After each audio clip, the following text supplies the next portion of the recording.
ગુજરાત પ્રદૂષણ નિયંત્રણ બોર્ડ પ્રાદેશિક કચેરી અંકલેશ્વર દ્વારા Messrs Gujarat state petroleum corporation લિમિટેડની પ્રસ્તાવિત પરિયોજના અંગે આજરોજ અંકલેશ્વર મા શારદા ભવન ટાઉન હોલ ખાતે પર્યાવરણીય લોક સુનાવણી યોજાઈ હતી।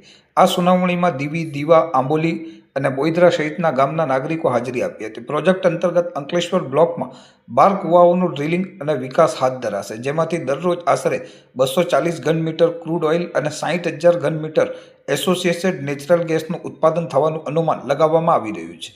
સુનાવણી દરમિયાન અનેક નાગરિકોએ તેમના અભિપ્રાયો તથા પ્રશ્નો રજૂ કર્યા હતા। ઉમરવાડાના સામાજિક કાર્યકર જુનેદ પાંચભાઈએ આ સુનાવણીને અધૂરી માહિતીના આધારે આયોજિત ગણાવી તેને સ્થગિત કરવાની સત્તાવાર રજૂઆત કરી હતી। પોતાના લેખિતનામામાં તેઓએ જણાવ્યું હતું કે આ સુનાવણીની માહિતી અસરગ્રસ્ત ગામોમાં સમયસર અને યોગ્ય રીતે પહોંચાડવામાં આવી ન હતી, જેના કારણે ઘણા ગામ લોકો હાજર રહી શક્યા નહોતા અને પોતાની વાત મૂકી શક્યા નથી। જુનેદ પાંચભાઈએ માંગણી કરી હતી કે આ લોક સુનાવણી રદ કરી પુનઃ વ્યાપક પ્રચાર પ્રસાર સાથે નવી સુનાવણી યોજાવી જોઈએ, જેથી સાચા અર્થમાં અસરગ્રસ્ત ગામજનોની ભાગીદારી થઈ શકે। સાથે સાથે તેમણે ભાર મૂક્યો હતો કે પરિયોજનાના કારણે અસરગ્રસ્ત ગામોમાં CSR ફંડનો યોગ્ય ઉપયોગ કરવો જોઈએ તથા સ્થાનિક ખેડૂતો અને બેરોજગાર યુવાનોને રોજગાર ધંધામાં તકો આપવામાં આવે। અધિકારીઓએ જાહેરમાં રજૂ થયેલ તમામ મુદ્દાઓનું વિધિવત લેખાજોખું કરીને તેને પર્યાવરણીય અસર આકલન રિપોર્ટમાં સામેલ કરવાનો વિશ્વાસ અપાવ્યો હતો।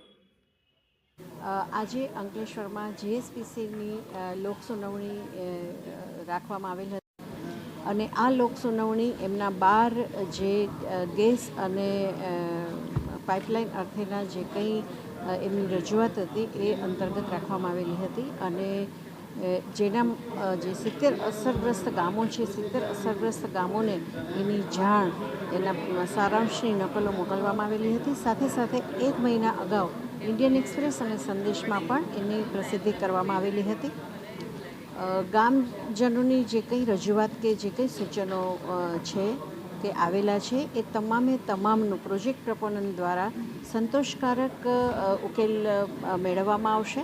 લેખિતમાં જે કંઈ અમને 5 ફરિયાદો મળી છે કે સૂચનો મળ્યા છે એ તમામ સૂચનોને ન્યાય આપવામાં આવશે અને પ્રજાનો જે કંઈ રજૂઆત છે કે પ્રજાનો જે કંઈ આક્રોશ છે, ખાસ કરીને સ્થાનિક રોજગારીનો પ્રશ્ન વધારે ઉપસ્થિત થયેલો, તો સ્થાનિક રોજગારીને પ્રાધાન્ય આપવામાં આવશે એવું પ્રોજેક્ટ પ્રપોનન્ટે ખાતરી આપી છે। ધન્યવાદ। મારું નામ અનિલભાઈ મહેન્દ્ર પ્રસાદ ભટ્ટ, હું બોઈદરા ગામ રહેવાસી, તાલુકો અંકલેશ્વર, જિલ્લો ભરૂચ। આજે ગુજરાત પેટ્રોલિયમ કંપની તરફથી સુનાવણી, ગુજરાત પોલ્યુશનની સુનાવણી જે લોક સુનાવણી હતી ત્યાં અમે હાજર રહ્યા હતા ને તેની અંદર 70 ગામ હતા, પણ 70 ગામની અંદર ખાલી 30 જ ખેડૂતો હતા ખાલી।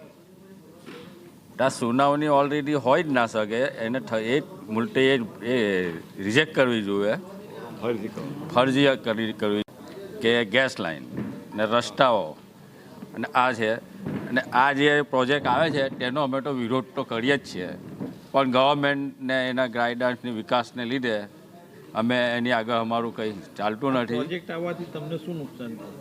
આ પ્રોજેક્ટ આવવાથી અમારા ગામમાં પહેલું તો ઓઇલ પેટ્રોલિયમ નીકળે તો એ ચોમાસામાં એના એરિયામાંથી જો પેટ્રોલ લિક્વિડ જો સ્પ્રે થાય તો આજુબાજુના ખેતરમાં ફરી વળે તો એ ખેતરની કાયમ માટે એ અનફળદ્રુપ થઈ જાય, ઉગાવ નહીં રહે, ઉપજાવ નહીં રહે, એ જમીન મળી જતી હોય છે અને એ કોઈ કામ નહીં લાગતી। હવે એ નુકસાન તો ખેડૂતોને વેઠવા, એના માટે આ તો અમુક ઘણું બધું નુકસાન થાય। પહેલું કે પાણીની અંદર ઓઇલ જાય તો નુકસાન, પર્યાવરણને નુકસાન, ઝાડવાઓને નુકસાન, એ જ્યાં જે ભૂગર્ભની અંદર ઉતરે એ પાણીનો ઘણું નુકસાન ને જમીન અને ફળદ્રુપતા ગુમાવે, જ્યાં ડ્રીલ કરે આજુબાજુનું ઓઇલ સ્પ્રે થતું હોય, પશુ પક્ષીઓને આ જે ગરમી ઉત્પન્ન થાય એટલા ટાઈમે પક્ષીઓને નુકસાન તો હોય જ છે।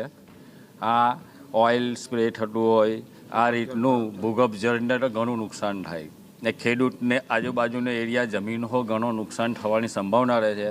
અને અત્યારે અધિકારીઓ તો બધું સારું તો બોલ્યા છે, પણ જ્યારે જરૂર પડે તો અમારો તો અનુભવ છે કે એમની ઓફિસ પણ અમારો હોદવી અઘરી। કદાચ ઓફિસમાં ગયા કે સાહેબ ના હોય ને કદાચ સાહેબ પાસે અંદર ગયા હોય તો સાહેબ અત્યારે રજા પર છે। એટલે આવા ઘણા બધા ખેડૂતોને ઇસ્યુ છે, ખેડૂત કાં લગીને ભાગશેની અંદર હો ને જ્યારે કોઈ પ્રોજેક્ટ આવે ત્યારે તો પહેલું પ્રોટેક્શન એ લોકોને મળી જાય, ખેડૂતને તો શું કોઈ કશું પ્રોટેક્શન નહીં।